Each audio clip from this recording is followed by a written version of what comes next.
नमो अरियंताणं नमो सिद्धाणं नमो आयरियाणं नमो उज्जायाणं नमो लोये सब्बसाहुणं एषो पंचनमुकारो सब्बपावपणासनो મંગલાણંચ સભ્યેસીમ પરમમ અવૈ મંગલમ.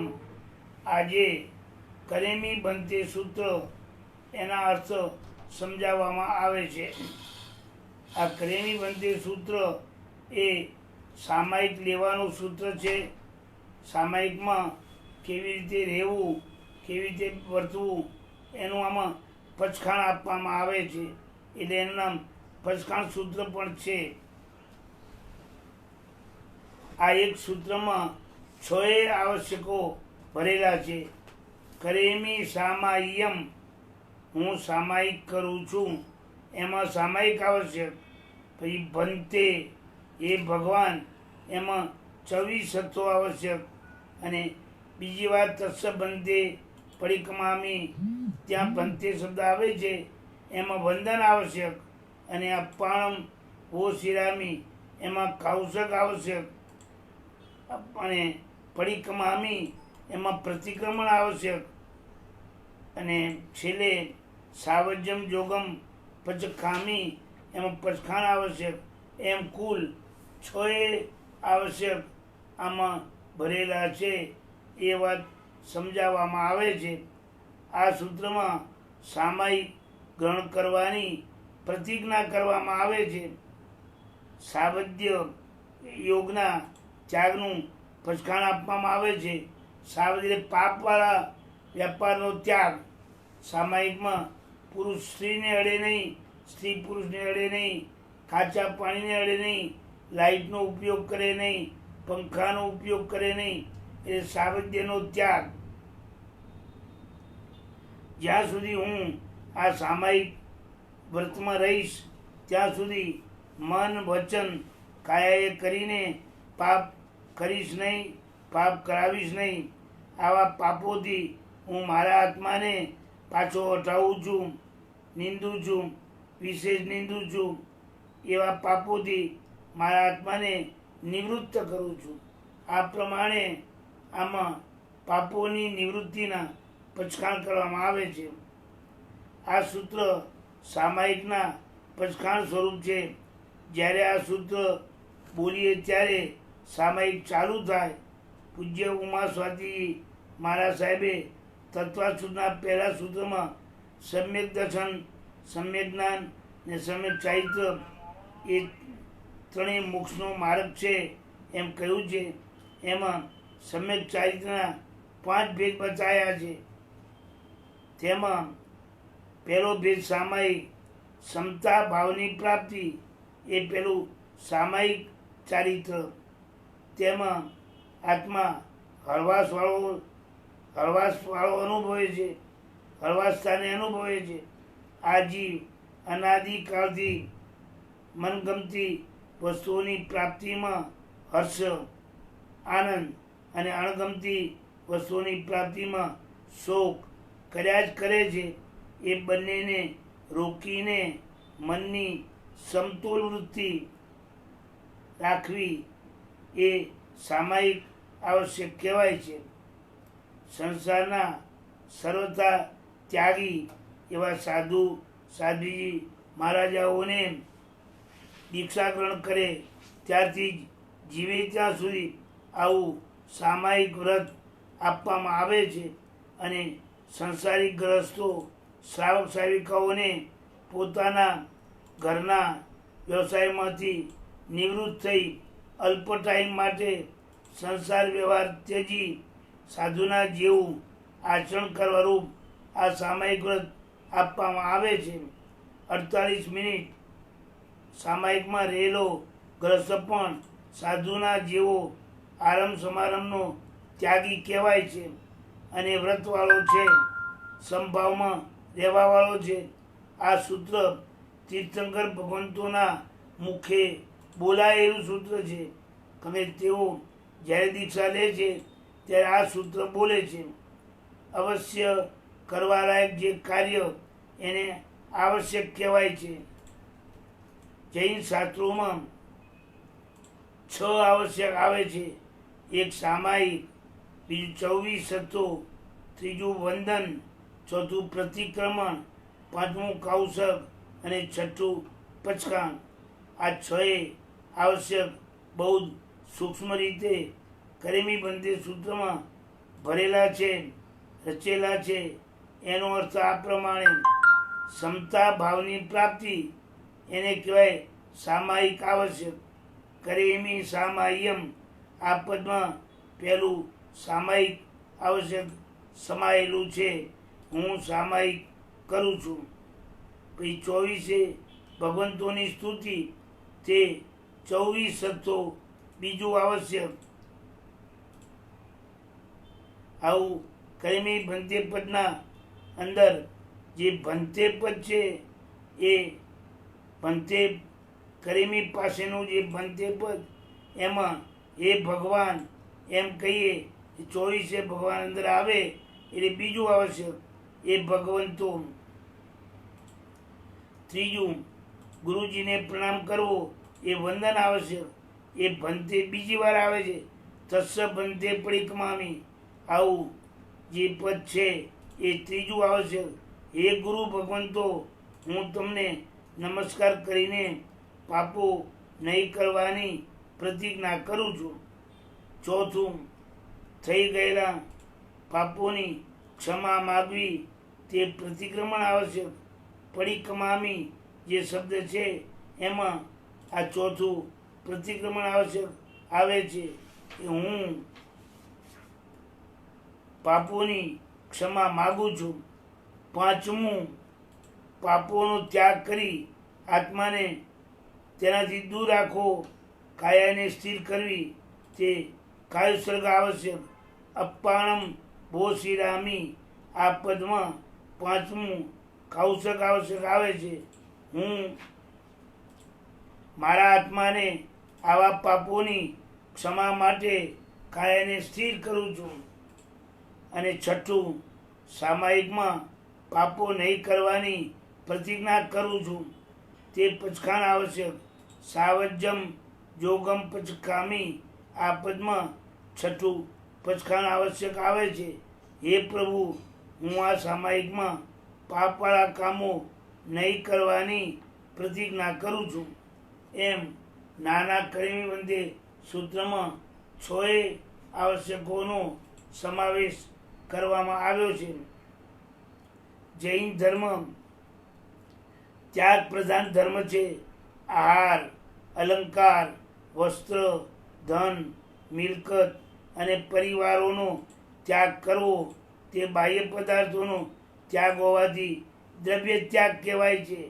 અને રાગ, દ્વેષ, મોહ, માન, માયા, ક્રોધ વગેરે અંદરના વિકારોનો ત્યાગ કરવો એ ભાવ ત્યાગ છે. ભાવ ત્યાગ લાવવા માટે દ્રવ્ય ત્યાગ આવશ્યક છે.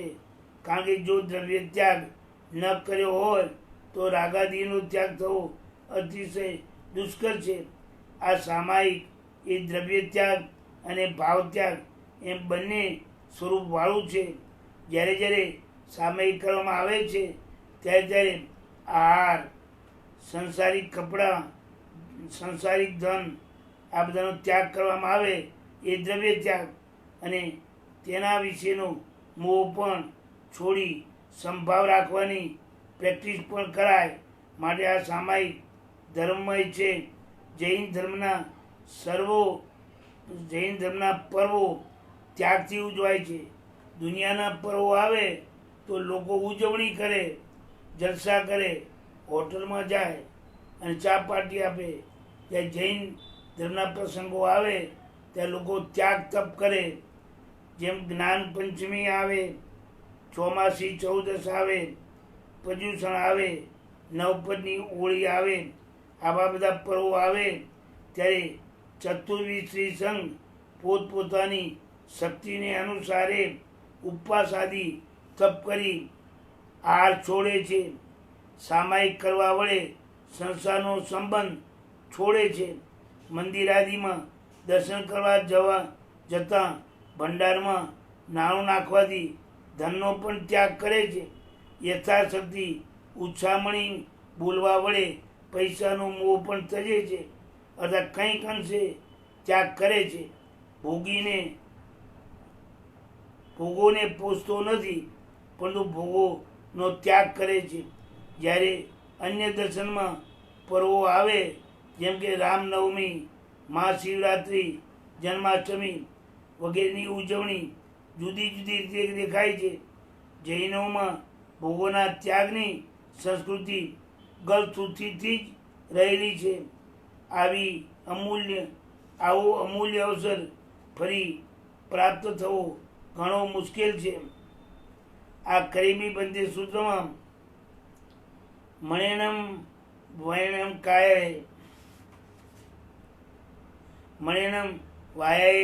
કાયેણમ એ શબ્દથી મનથી, વચનથી ને કાયાથી એમ ત્રણેય પ્રકારે પાપનો ત્યાગ. પછી ન કર્મી ન કાર્યમી, આપણા માટે શ્રાવકો માટે બે, ન કરવું અને ન કરાવવું એમ બે જ પ્રકારનો ત્યાગ જણાવ્યો છે. પરંતુ સાધુ સાધ્વીજી ભગવંતો તો ન કરવું, ન કરાવવું, ન અનુમોદવું એમ ત્રણેય પ્રકાર પાપનો ત્યાગ જણાવ્યો છે.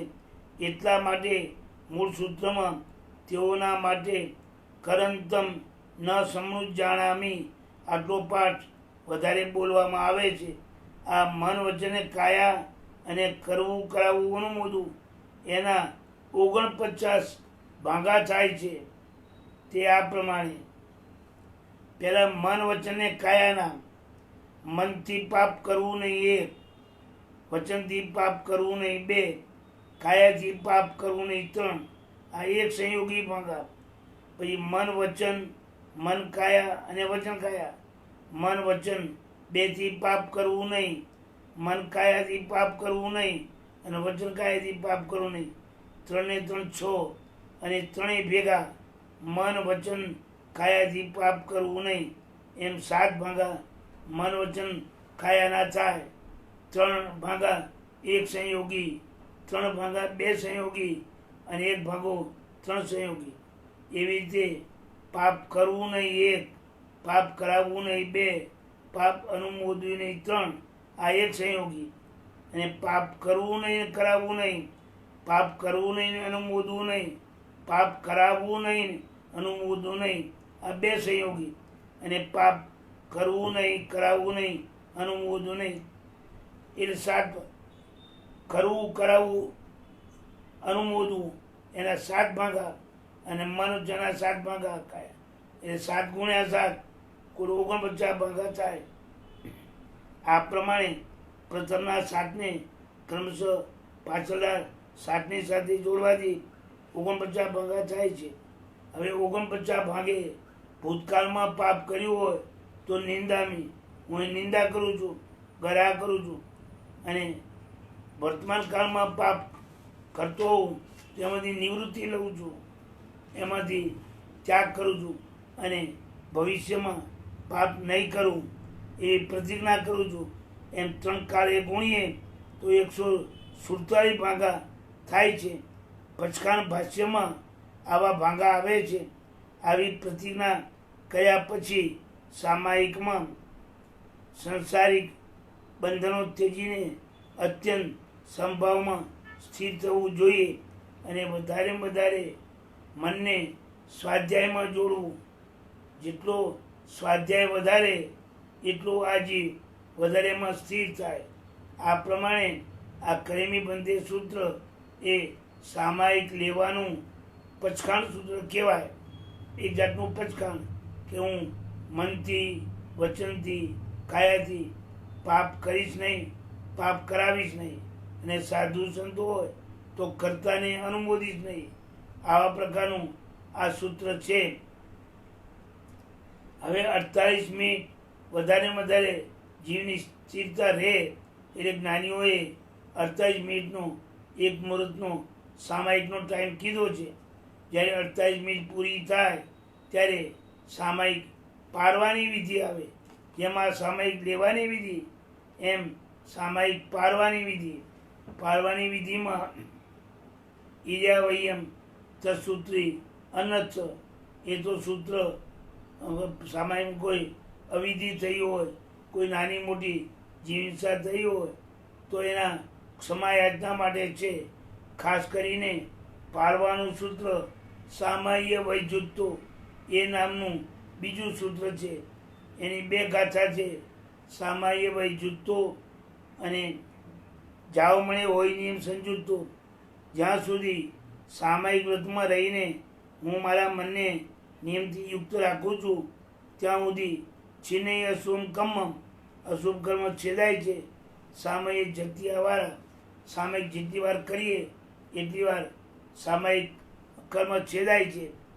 સામાયમ્યું કહે એથી કરીને સામાયિક જીવ કરે ત્યારે સમનોય સાવો શ્રાવક સાધુના જેવો બની જાય છે.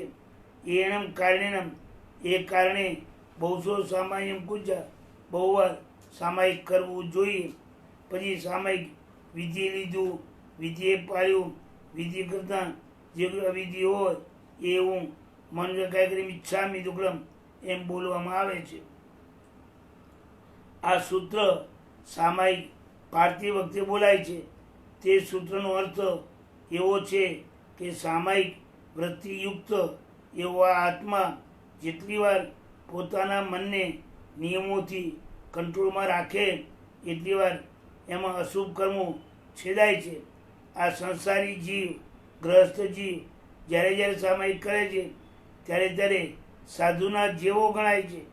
આ કારણથી બહુ વાર સામાયિક કરવું જોઈએ.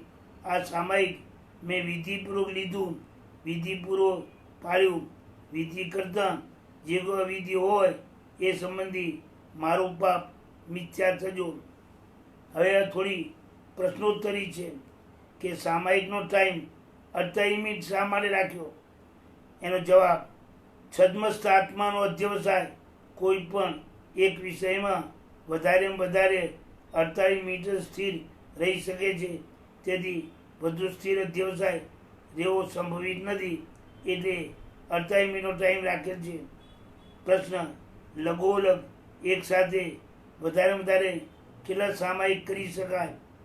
ઉત્તર, ઉપરા ઉપરી એક સાથે વચ્ચે પાળ્યા વિના 3 સામાયિક થઈ શકે, પરંતુ તે વખતે સજાય સંધિસાવને બદલે સજાયમાં છું એમ બોલવું જોઈએ. કારણ કે આ આત્મા પહેલાં સામાયિકથી જ સ્વાધ્યાયમાં છે. 3 સામાયિક પછી પણ સામાયિક કરવું હોય તો પાળીને કરવું જોઈએ. કારણ કે શારીરિક અથવા સંસારિક કોઈ કામકાજ આવી પડ્યું હોય તો તે પતાવી શકાય, જેથી સ્થિરતામાં ભંગ ન પડે અને આ જીવને આર્ત ધ્યાન, રૌદ્ર ધ્યાન ન થાય. પ્રશ્ન, કરેમી બંતે સૂત્ર સામાયિક લેતા બોલાય છે અને સામાય્ય વૈજુતું સૂત્ર સામાયિક પાળતા બોલાય છે, તો સામાયિક લેવાની અને પાળવાની વિધિ શું? તથા સામાયિક સંધિસાવ વગેરે બોલાતા શબ્દોનો ભાવાર્થ શું? એ હવે થોડું સમજાવાય છે. સામાયિક લેવાની વિધિ આ પ્રમાણે છે. સામાયિકમાં આપણું બેસવું, ઉઠવું, બોલવું વગેરે વિવેકવાળું બને તેવા આશયથી સૌ પ્રથમ કલ્પિત ગુરુની સ્થાપના કરવા માટે જ્ઞાનાદિના સાધનો, પુસ્તકાદિ ઊંચા આસને થાપીને નવકાર પંચેન્દ્રિય સૂત્ર બોલવા વડે ગુરુની સ્થાપના કરવી. તે વખતે મુપત્તિ ડાબા હાથમાં રાખી જમણો હાથ ગુરુજીની સન્મુખ રાખો. જાણે સ્થાપનાચાર્યમાં ગુરુજીના ગુણોનું આપણે આરોપણ કરતા હોઈએ એવી હાથની મુદ્રા એમના સામે રાખવી. સામાયિક કરતાં શરીર ઉપર શુદ્ધ વસ્ત્રો પહેરવા, ઉપકરણમાં ચરવડો, કટાસણું ને મુપત્તિ રાખવી. ચરવડો હાલતા ચાલતા જીવોની રક્ષા માટે છે, મુપત્તિ ભાવકાય જીવોની રક્ષા માટે છે અને કટાસણું કીડી આદિ સૂક્ષ્મ જીવોની રક્ષા માટે છે. સ્વાધ્યાય માટે સારું પુસ્તક પણ રાખવું. પછી એ ખમાસમાં બોલી હિર્યાવયમ ચસુત્રી અનર્થ બોલી એક લોગસનો કાઉસબ આ કરવો. લોગસ ના આવડે તો 4 નવકાર ગણવા. કાઉસબ પાળી પ્રગટ લોગસ બોલી ખમાસમાં કહી ઈચ્છા કારણ સંધિ સબન સામાયિક મુપતથી પડી લેવું એમ કેવું. એટલે ગુરુજી પડી લે હ એમ જવાબ આપશે. ત્યારબાદ ગ્રસ્તે ઈચ્છમ કહીને 50 બોલવા પૂર્વક મુપત્તિનું પરિલેણ કરવું.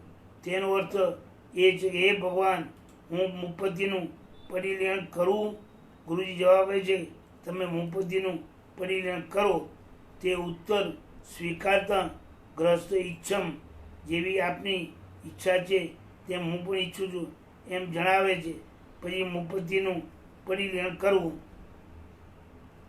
પ્રશ્ન: મુપત્તિના પરિલેણમાં 50 બોલવાનું તમે કહ્યું તે શી રીતે? એનો ઉત્તર આ પ્રમાણે. આ વાત આગળ ઉપર સમજાવવામાં આવશે. વાંધણા આવશે ત્યારે. મુપત્તિનું પરિલેણ કર્યા પછી શિષ્ય અને ગુરુજી બેની વચ્ચે વિનીત ભાવ બતાવવા પૂર્વક કેવા પ્રશ્નો અને ઉત્તરો કરાય છે તેની આપણે કંઈક સમાલોચના કરીએ. દરેક પ્રશ્નો પૂછતા પહેલાં એક ખમાસણું દેવું એટલે ગુરુને વંદન કરવું. ગુરુને વંદન કરી અને આવા પ્રશ્ન કરવા. ઈચ્છા કારણ સંધિસા ભગવાન સામાયિક સંધિસાઓ. હે ભગવાન, આપ શ્રી ઈચ્છાપૂર્વક આજ્ઞા આપો તો હું સામાયિક કરું. પછી ગુરુજી કે સંધિસાય તમે તમારી ઈચ્છા પ્રમાણે ભલે સામાયિક કરો. એટલે ગુરુજી એની આજ્ઞાને સ્વીકારે. ગુરુજીની આજ્ઞાને શિષ્ય સ્વીકારે. પછી શિષ્ય બોલે ઈચ્છાકરણ સંધિસબન સામાયિક થાવું. હે ભગવાન, આપ શ્રીની આજ્ઞા હોય તો હું સામાયિકમાં સ્થિર થાઉં. ગુરુજી કે થાય તમે તમારી ઈચ્છા પ્રમાણે સામાયિકમાં ભલે સ્થિર થાઓ. પછી શિષ્ય 2 હાથ જોડીને નવકાર મહામંત્ર ગણીને બોલે હે ઈચ્છારી ભગવાન, પસાય કરી સામાયિક દંડક ઉચરા ઓજી. એટલે હે ભગવાન, તમે મારા ઉપર કૃપા કરી આપશી. અંતરની ઈચ્છાપૂર્વક સામાયિક વ્રતનું પચકાણ સૂત્ર મને ઉચ્ચારો એટલે કહો. ગુરુજી શિષ્યની ઈચ્છાને અનુસારે કરીમી ભંતે સૂત્ર બોલી એમને સામાયિક વ્રત આપે. ત્યારથી એજી સામાયિકમાં ગણાય. શિષ્ય ઈચ્છા કારણ સંધિસા ભગવાન બેસણે સંધિસાઓ. હે ભગવાન, આપ શ્રી ઈચ્છાપૂર્વક આજ્ઞા આપો તો મને બેસવાની રજા આપો. ગુરુજી સંધિસાય તમે તમારી ઈચ્છાપૂર્વક બેસો. પછી શિષ્ય પૂછે ઈચ્છા કારણ સંધિસા ભગવાન બેસને થાવું. હે ભગવાન, હું સામાયિક વ્રતમાં બેસીને સ્થિર થાઉં. ગુરુજી કે થાય તમે સામાયિકમાં સ્થિર થાવ. પછી શિષ્ય પૂછે ઈચ્છા કારણ સંધિસા ભગવાન સજ્જાએ સંધિસાઓ. હે ભગવાન, આપ શ્રીની આજ્ઞા હોય તો હું સ્વાધ્યાય આત્મચિંતન કરું. ગુરુજી કંઈક સંધિ સાહેબ તમે સામાયિકમાં સ્વાધ્યાય ચિંતન મનન કરો. પછી શિષ્ય કે ઈચ્છા કારણ સંધિ ભગવાન સજ્જાએ કરું. હે ભગવાન, આપ શ્રીની સંમતિ હોય તો હવે હું સ્વાધ્યાય કરું. ગુરુજી કંઈક કરે તમે સ્વાધ્યાય ચાલુ કરો. પછી 3 નવકાર ગણવા. કેવા મીઠા બોલો છે, પ્રશ્નો કેવા, ઉત્તરો કેવા. પરસ્પર ગુરુ શિષ્ય ભાવ બતાવનારો કેવો સુંદર બેનો સંવાદ છે. પ્રશ્નો અને ઉત્તરોમાં કેટલો સુંદર વિવેક બતાવાયો છે. આવી વિવેકભરી સમાચારી જૈન દર્શન સિવાય શું બીજે ક્યાંય જોવા મળશે અથવા નહીં મળે. ગુરુજી પણ કેવા નિર્લેપ છે. ફક્ત શિષ્યો પોતાની ઈચ્છાથી ધર્મક્રિયામાં કેમ જોડાય અને તેમાં લયલીન કેમ બને એવી જ એક દ્રષ્ટિ નહીં નહીં કોઈ એવી જ એક દ્રષ્ટિ, નહીં કોઈ દબાણ, નહીં કોઈ ફરજ, નહીં કોઈ ફોર્સ. આવી સમાચારી વિતરાગ શાસનમાં મળશે. સામાયિક પાળતી વખતે આથી પણ વધારે મીઠી પ્રશ્નોત્તરી જોવા મળશે.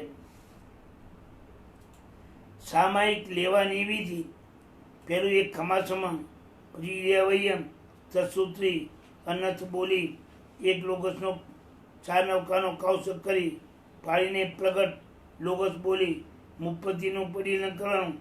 ત્યારબાદ એક ખમાસમાં બોલી વિનયપૂર્વક નીચે મુજબ પૂછવાનું. ઈચ્છાકરણ સંધિસાવન સામાયિક. આ પાળવાની વિધિ: સામાયિક પાળવું. તો ગુરુજી હે ભગવાન, હું સામાયિક પાળું. તો ગુરુજી કહે છે કે તમે પાળો એમ નથી કહેતા, પણ પૂર્ણો બી કાયમ. આ સામાયિક ફરી ફરી કરવા જેવું છે. એટલે સામાયિક પાણી ઘરે જતા પહેલાં સૂચના આપે છે કે ફરી ફરી આ કરવા જેવું છે, એમાં જોડાજો.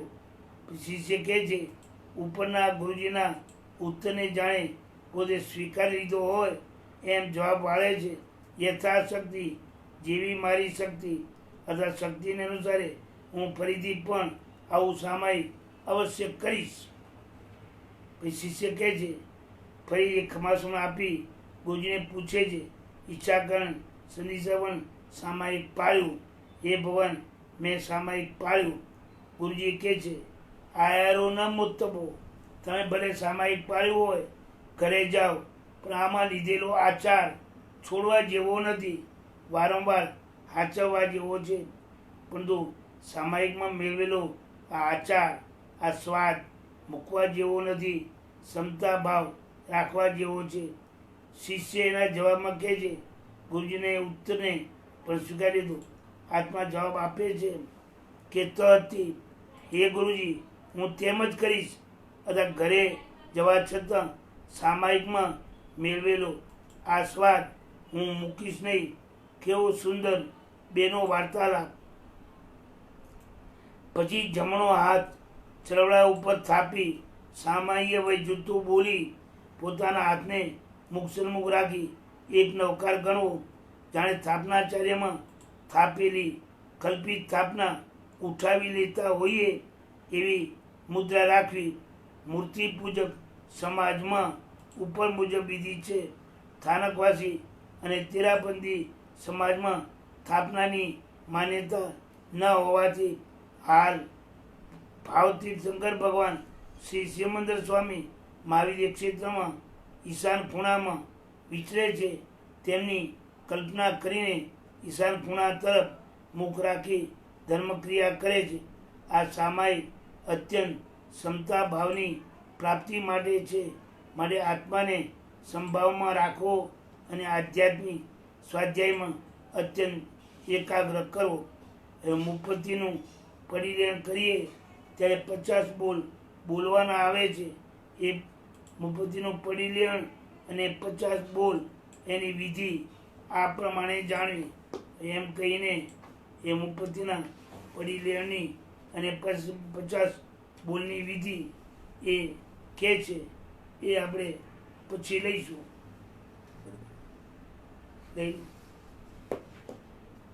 મુખમાંથી નીકળતો વાયુ શરીરની ગરમીના કારણે અચિત છે. જગતમાં વ્યાપેલો વાયુ સચિત છે. આ બંને જુદી જુદી જાતના વાયુ એનો સંઘર્ષ થવાથી જગતમાં વ્યાપેલા સચિત વાયુના જીવોની હિંસા થવાનો સંભવ છે. તે જીવોની રક્ષા કરવાના આશયથી મુખ આગળ મુપત્તિ રાખીને બોલવાનો વ્યવહાર છે. બંને વાયુના સંઘર્ષને રોકવાનો આશય છે. એક વેંત અને 4 આગળ લાંબી પોળી એવું એનું મુપત્તિનું પ્રમાણ છે. 8 આગળના 2 પડ કરી 2 આગળને વાળી નાખવાથી તે ભાગમાં કુલ 8 પડ થાય છે. જેથી મુખમાંથી નીકળેલો વાયુ શ્વાસ બહાર વાયુ સાથે અથડાય નહીં. મુખમાંથી નીકળેલું થૂ વગેરે પુસ્તકને અડે નહીં. આસાધના થાય નહીં એવો મહાપુરુષોનો આશય છે. મુખથી 2-4 આંગળ દૂર રાખવાથી શુદ્રો સ્પષ્ટ બોલી શકાય. મુખના શ્વાસ અને થૂક ચોટવા વડે જીવાત જે થતી હોય એ ન થાય. આ વિષય સમજાવવો સરળ પડે માટે મુપત્તિ થોડી દૂર રખાય છે.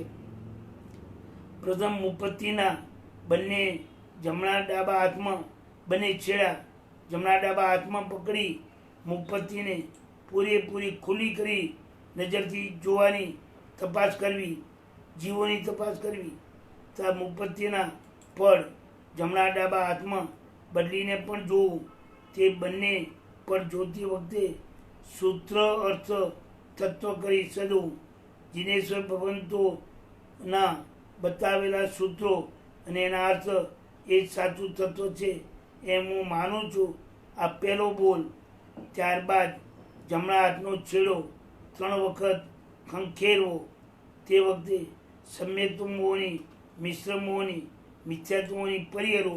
આ ત્રણેય મોહનીય કર્મ છે, એનો હું ત્યાગ કરું છું એમ બોલવું. ત્યારબાદ જમણા ડાબા હાથના પકડેલા પડ બદલીને ફરીથી જમણા હાથનો છેડો 3 વખત ખંખેરવો. એ વખતે બોલવું કામરાગ, સ્નેહરાગ અને દ્રષ્ટિરાગ એને પરિહરવું એમ બોલવું. એમ કુલ 7 બોલ થયા.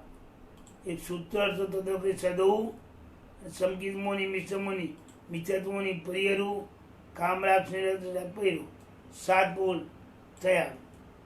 ત્યારબાદ જમણા હાથનો છેડો ડાબા હાથ ઉપર એવી રીતે નાખો કે મુપત્તિની વચ્ચેની ઘડી બરોબર હાથ ઉપર આવી જાય. પછી જમણા હાથથી મુપત્તિ ખેંચીને આંગળીઓમાં ભરાવવી, જેને શાસ્ત્રમાં વધુટક કહેવાય છે. જમણા હાથમાં 3 વધુટક બનાવી ડાબા હાથ ઉપર તે મુપત્તિને ફેરવવી.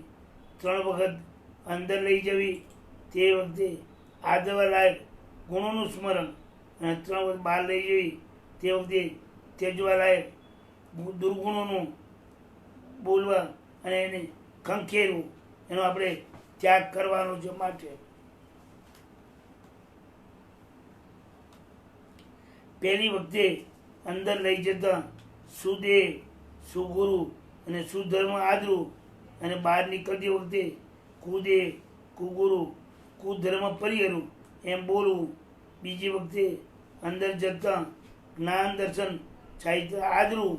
અને બહાર નીકળતી વખતે જ્ઞાન વિરાટના, દર્શન વિરાટના, સાહિત્ય વિરાટના પરિહરું એમ બોલવું.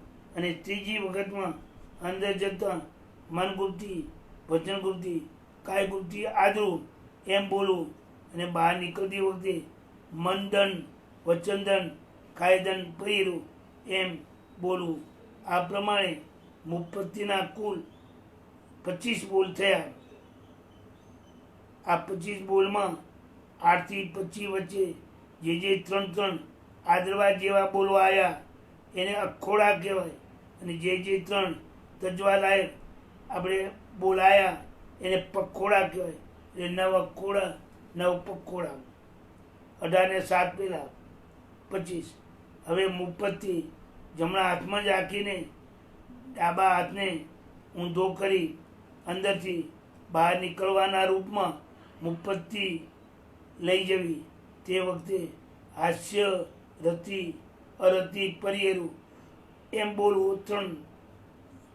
ત્યારબાદ મુપત્તિ ડાબા હાથમાં લઈને જમણા હાથને અવળો રાખી અંદરથી બહાર નીકળવાના રૂપમાં મુપત્તિ લઈ જવી. ભય, શોક, દુર્ગંધા પરિહરું એમ બોલવું.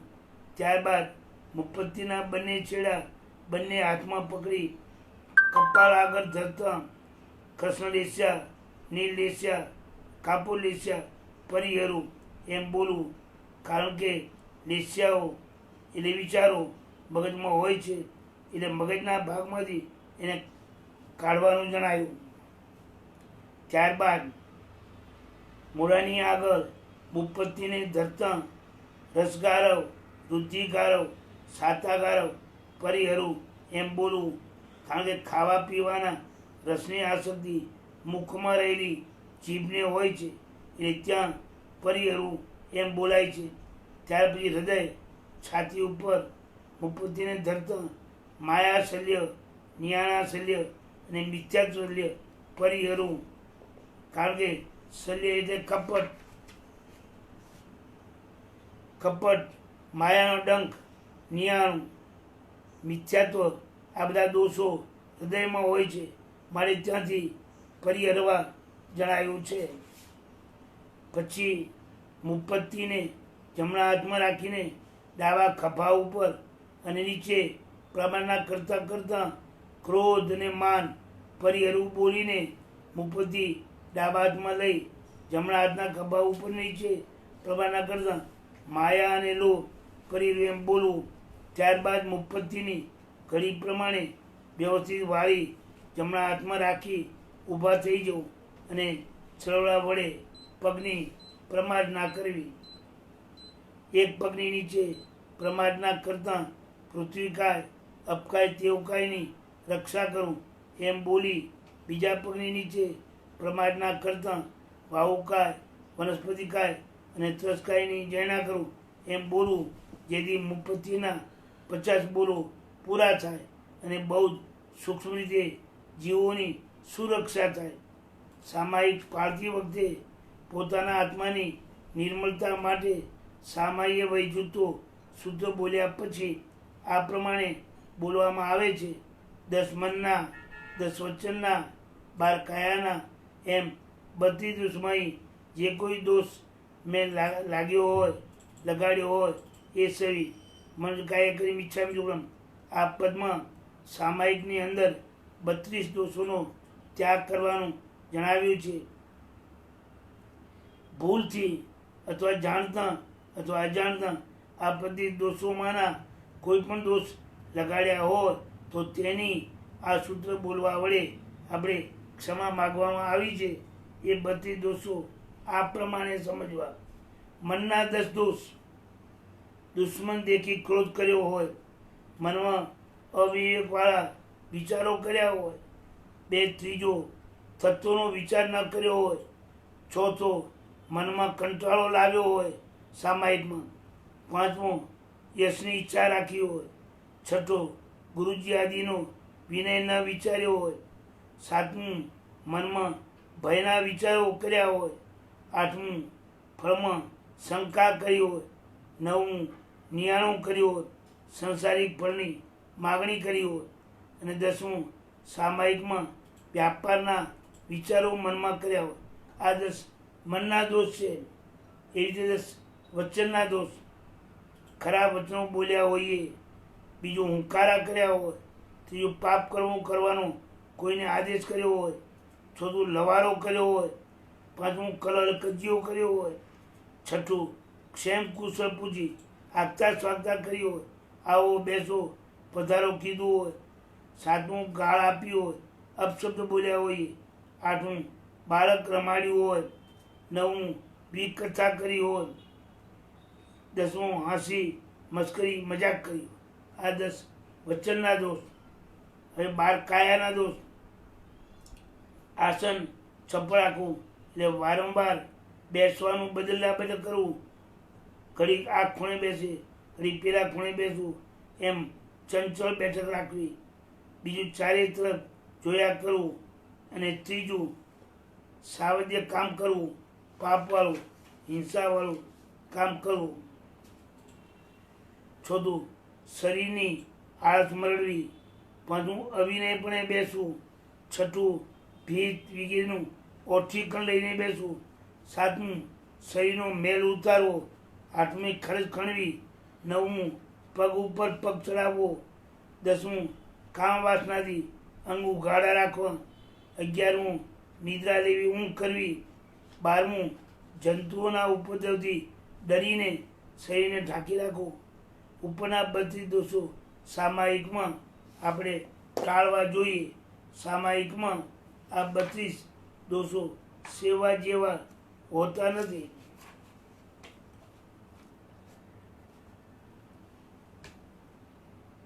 સામાયિક લેવા પાડવાના આવતા સૂત્રો પૂરા થાય છે. હવે જૈન મંદિરમાં જઈ પ્રભુજીના દર્શન કરીને ચૈત્યવંદન કરવા માટેના ઉપયોગમાં આવતા હવે સૂત્રો આવે છે. તે સૂત્રો તથા તેના અર્થો વિચારીએ તે પહેલાં જૈન મૂર્તિ અને મંદિર વિશે થોડોક વિચાર કરી લઈએ. સંસારી તમામ જીવો નિમિત્ત પ્રમાણે સારા ખરાબ વિચારવાળા થાય છે. સારા નિમિત્તો મળે તો સારા વિચારવાળો થાય, ખરાબ નિમિત્તો મળે તો ખરાબ વિચારવાળો થાય. સિનેમામાં જાય, કરુણારસનું ચિત્ર દેખે ત્યાં જોનારાઓ રડી પડે, અને વીરરસનું લડાઈનું ચિત્ર દેખે તો જોનારાઓ સુરાતરમાં આવી જાય. અતિશય શૃંગારસનું ચિત્ર દેખે તો જોનારાઓ વિકાર અને વાસનાવાળા બને. આ વાત જગતમાં જાણીતી છે. એ જ પ્રમાણે શાંત રસથી ભરેલી વિતરાગ મુદ્રાવાળી પ્રભુની મૂર્તિ જોવાથી આત્મા શાંત રસમાં આવે અને સંસારથી કંઈક પણ વૈરાગવાળો બને. જેમ સુગંધિત તેલ અને અત્તર વગેરેના સંયોગથી આ કપડું સુગંધિત બને અને વિષ્ઠા મળ મૂત્રાદિના સંયોગથી આ જ કપડું દુર્ગંધિત બને. તથા સારા મિત્રોના સહવાસથી માણસ સારો બને અને ખરાબ મિત્રોની સોબતથી માણસ દુષ્ટ બને. તેની જેમ પ્રભુની મૂર્તિના નિમિત્તથી આ આત્મા શુદ્ધ બને છે, સંસારના રાગદેશને ભૂલે છે, છોડે છે અને પવિત્ર બને છે. તેથી આલંબન રૂપે પ્રભુના દર્શન પૂજન કરવા જોઈએ. અને જે આત્માઓ ધીમે ધીમે સ્વયં આધ્યાત્મિક બન્યા હોય, આત્માને વગર આલંબને વૈરાગમાં રાખી શકતા હોય, સંસારના બૌદ્ધાર ત્યાગી હોય, યોગી હોય, સંત હોય, નિરાલંબન બન્યા હોય એવા મહાત્માઓને એ અવસ્થામાં પ્રતિમાનામાં દર્શન બંધન પૂજન કરવાના હોતો નથી. પોતાના સ્થાનમાં રહી આત્મધ્યાનથી પણ કર્મો તોડી શકે છે અને કલ્યાણ પામી શકે છે. પગ થાકેલા હોય, ભાગેલા હોય ત્યાં લાકડીના અવલંબનથી ચલાય છે અને ચાલતા ચાલતા પગ સારા થઈ જાય ત્યારે લાકડી છોડી દેવાની હોય છે. જેની આંખ કાચી હોય એને ચશ્માનો સારો લેવો પડે છે. જેને પોતાની આંખો સારી હોય એને આ આલંબન નથી લેવું પડતું. નદી કે સમુદ્રમાં માણસને સ્વયં તરતા આવડતું હોય તો પાટિયાનું આલંબન લેવાનું નથી હોતું. જેને તરતા નથી આવડતું એને પાટિયાનું આલંબન લેવાનું હોય છે. એવી રીતે આપણા જેવા જીવો પ્રાથમિક આલંબન વિના શાંત રસમાં નથી આવે. એમ મોહની સંજ્ઞા અનાદિની વળગેલી છે અને ધર્મ સંજ્ઞા તાજી નવી પ્રાપ્ત થયેલી છે. માટે આવું શુભ આલંબન સેવવું જોઈએ અને યોગી મહાત્મા સંત થાય ત્યારે છોડી દેવું જોઈએ. પ્રભુની પ્રતિમા એ શાંત રસનું એક નિમિત્ત છે. જો પ્રભુની પ્રતિમાને સ્વીકારીશું તો તેના રક્ષણ માટે મંદિર બનાવવું પડે. તેમાં 6 એકાઈની હિંસા થશે. વળી દરરોજ જળપૂજા, પુષ્પપૂજા વિગે કરવામાં પણ જીવોની વિરાટના હિંસા થશે. અને ભગવાને હિંસા તો તજવાની કહી છે. અહિંસા પરમો ધર્મ એવું ભગવાનનું વચન છે. તો દેરાસર અને પૂજા કરવાનું કેમ કહો છો? ઉત્તર: આ વાત તદ્દન સાચી છે કે મંદિર બનાવવામાં જળપૂજા, પુષ્પપૂજાની કરવામાં હિંસા થાય છે અને આરંભ સમારંભ થાય છે. પણ આવા શુભ આલંબનોથી શાંત રસમાં આવી વૈરાગી બની કાયમના માટે હિંસાથી જીવ વિરક્ત બને છે, ત્યાગી બને છે, સંસારના ત્યાગી થાય છે. 6 કાયની હિંસામાંથી સદાને માટે વિદાય લે છે. એટલે થોડું નુકસાન અને ઝાઝો લાભ હોવાથી બાદબાકી કરતા સરવાળે આત્માને લાભ જ થાય છે. પ્રભુ વિતરાગ છે, ખુશ નાખુશ થવાના નથી, તો તેમને પૂજવાથી શું લાભ? જેઓ ખુશ થવાના નથી, કંઈ આપવાના નથી, એમની પૂજા શા માટે કરવી? ઉત્તર: આ પ્રભુ વિતરાગ છે, ખુશ નાખુશ થતા નથી, એટલે જ પૂજવા જેવા છે. કારણ કે આપનારા છે માટે પૂજવાના છે એમ નથી. જે દેવો સેવા ભક્તિથી ખુશ થઈ શિષ્યો ઉપર આશીર્વાદ વરસાવે, તે દેવો આશાતના આદિથી નાખુશ થઈ શ્રાપ પણ આપે. અને આવા તો સંસારી જીવો પણ હોય છે. જો પ્રભુ પણ ખુશ નાખુશ થાય તો તેઓમાં પ્રભુત્વ જ શાનું? માટે તેવા દેવો પૂજવા યોગ્ય નથી. પરંતુ આ પ્રભુ વિતરાગ છે. પોતાના આત્માને એવો વિતરાગ બનાવવા આરીસાની જેમ સેવાના હોય છે. જેમ પોતાના શરીરની શુદ્ધિ માટે સામે કંઈ નહીં આપતો કાચ આરીસો રખાય છે, તેમ આત્માની નિર્મળતા લાવવા માટે કંઈ નહીં આપનારા પણ વિતરાગ પ્રભુ રખાય છે. પ્રશ્ન: પરંતુ જે પ્રભુ હતા એ વિતરાગ હતા, તેઓના દર્શન પૂજન કરવા એ તો હજી વ્યાજબી છે. આ તો પ્રતિમા જળ છે, પથ્થરની બનેલી છે, એકીની છે, એના દર્શન પૂજન બદલથી શું લાભ થાય? ઉત્તર: આ પ્રતિમા જળ છે, પથ્થરની બને છે, એ વાત સાચી છે. પરંતુ જેમ પથ્થરની ગાય દૂધ ના આપે, પણ ગાય કેવી હોય એનું જ્ઞાન અવશ્ય આપે. જેમ પથ્થરનો સિંહ ફાડી ન ખાય, પણ સિંહ કેવો હોય તેનું જ્ઞાન અવશ્ય કરાવે. એમ પથ્થરનો સર્પ ડંખ ન મારે, પણ સર્પ કેવો હોય એનું ભાન અને ભય અવશ્ય કરાવે. એમ પ્રભુની પ્રતિમા પ્રભુને ઓળખાવનારી છે, માટે દર્શનીય છે. પ્રભુની પ્રતિમા એ પ્રતિમા જ છે, પ્રભુ નથી એમ માનીએ તો શું? કારણ કે એમાં પ્રભુનો આત્મા ક્યાં છે? ભક્તિને આસાધનાથી શું લાભ નુકસાન? જેમ પોતાના માતા પિતાના ફોટા એ ફોટા જ છે, માતા પિતા નથી. પણ તેના ઉપર કોઈ થૂકે, કોઈ પગ મૂકે તો દુઃખ થાય છે, ફાડી તોડી નાખે તો મને દુઃખ થાય. એ બધું શા માટે? તે ફોટામાં માતા પિતાનો આત્મા ક્યાં છે? છતાં માતા પિતાના ગુણોનું અને ઉપકારોની સ્મૃતિનું કારણ છે. માટે સેવા ભક્તિ કરવાનું મન થાય અને આસાધનાથી દુઃખ થાય.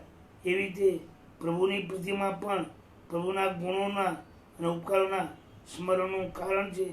પ્રભુની વિતરાગતાને જણાવનારી છે. પોતાના આત્માને પણ એવો પ્રકારનો શાંત રસમાં લઈ જવાનો છે, એનો ઉદ્દેશ છે. માટે માતા પિતાના ફોટાની જેમ દર્શનીય અને પૂજનીય છે. પ્રશ્ન: જો આ રીતે પ્રભુની પ્રતિમા પૂજનીય હોય તો સાધુ મહાત્મા કેમ પૂજતા નથી? સાધુને સંસારનો રાગ દૂર થયેલો છે. જેને રોગ થયો હોય, સંસારનો રોગ દૂર થયેલો છે. જેને રોગ થયેલો હોય એને દવા લેવાની હોય. ડૉક્ટર સાહેબ દર્દીને દવા આપે છે, પણ પોતે દવા લેતા નથી. તેમ સાધુઓ સંસારના દર્દથી મુક્ત થયેલા છે, માટે પૂજા કરવા રૂપ દવા લેતા નથી. વળી આરંભ સમારંભના સર્વથા ત્યાગી છે. માટે ઊંચા ગુંઠાણે હોવાથી નીચા ગુંઠાણાના આલંબન તેઓ સેવતા નથી. છતાં ડૉક્ટર પોતે જો માંદા પડે તો દવા લે જ છે. એમ સાધુ પોતે જો પતિત થાય તો અવશ્ય પૂજા કરે જ છે. આ રીતે દર્દીને દવા જેમ ઉપકારી, તેમ સંસારી જીવોને પ્રભુની પ્રતિમાની પૂજા આલંબન સ્વરૂપે ઉપકારી અને ઉપયોગી છે. અને સંત યોગી થયેલા અને નિરાલંબન અવસ્થાને પામેલા મહાત્માઓને આ તજવા લાયક છે. તેવી દશા આવે તે અંતે છોડવા લાયક છે. જ્યારે નિરાલંબન અવસ્થા આવે ત્યારે અંતે છોડવા હોવા લાયક છે, તો તે ખરેખર છોડવા લાયક જ બને ને? તો પહેલેથી છોડી દેવી જોઈએ. છેવટે જે છોડવાનું હોય એ પહેલેથી છોડવું જોઈએ. એનો ઉત્તર: એવો નિયમ નથી કે જે અંતે છોડવા જેવું હોય તે પહેલેથી છોડી દેવું. જેમ પગમાં લાગેલા કાંટાને કાઢવા માટે નખાતી સોય અંતે કાઢવા જેવી છે, છતાં પહેલેથી નખાય છે, બીજા દિવસે છોડી દેવાય. જેવો શરીરના ઘા ઉપરનો પાટો પહેલા દિવસે છોડી દેવાતો નથી. જિંદગીના છેડે અવશ્ય મરવાનું છે, તેથી પહેલા દિવસે મરવાનું કાર્ય કરાતું નથી. માટે આવા એવો નિયમ નથી જે અંતે છોડવાનું હોય તે પહેલાથી છોડવું જોઈએ, પણ એવો નિયમ છે જે લાભ કરતા હોય છે તે સ્વીકારવા જેવું, જે નુકસાન કરતા હોય છે અથવા લાભ કરતા નથી એ તજવા જેવું. એટલે જેમ જેમ એક ગામથી બીજા ગામ જવા માટે ઘોડો લાભ કરતા છે તે સ્વીકારવા જેવું, અને બાર ગામ પહોંચ્યા પછી મકાનની અંદર જવામાં કે માળ ઉપર ચડવામાં ઘોડો લાભ કરતા નથી ને ત્યાં તજવા જેવો. આ પ્રમાણે જે વસ્તુ જ્યાં આદરવા જેવી ઉપકારક હોય ત્યાંથી આદરવી, જે વસ્તુ જ્યાં લાભ કરતા ના હોય ત્યાં તે વસ્તુ તજવા જેવી. એવી રીતે આ આત્મા જ્યાં સુધી નિમિત્તવાસી છે, નિમિત્તોના આધારે શુભ અશુભ આત્મા શુભ અશુભ થાય છે ત્યારે તેને અશુભમાંથી શુભ કરવા અલ્પહિંસા હોવા છતાં, અંતે તજવાના હોવા છતાં મૂર્તિ મંદિર પહેલાં જરૂરી છે. અને જ્યારે નિરાલંબન દશાવાળો બને ત્યારે સ્વાવલંબી હોવાથી પરનિમિત્તોની સેવાના હોતા નથી. આ પ્રમાણે સામાયિક લેવા પાડવાની વાત પૂરી થઈ. હવે જગચિંતામણી સૂત્ર સંબંધી કેટલાક વિચારો છે જે આવતીકાલે સમજાવશું. સર્વમંગલ માંગલ્યમ સર્વકલ્યાણ કારણમ પ્રધાનમ સર્વધર્માણ જૈનમ જયતિ શાસનમ.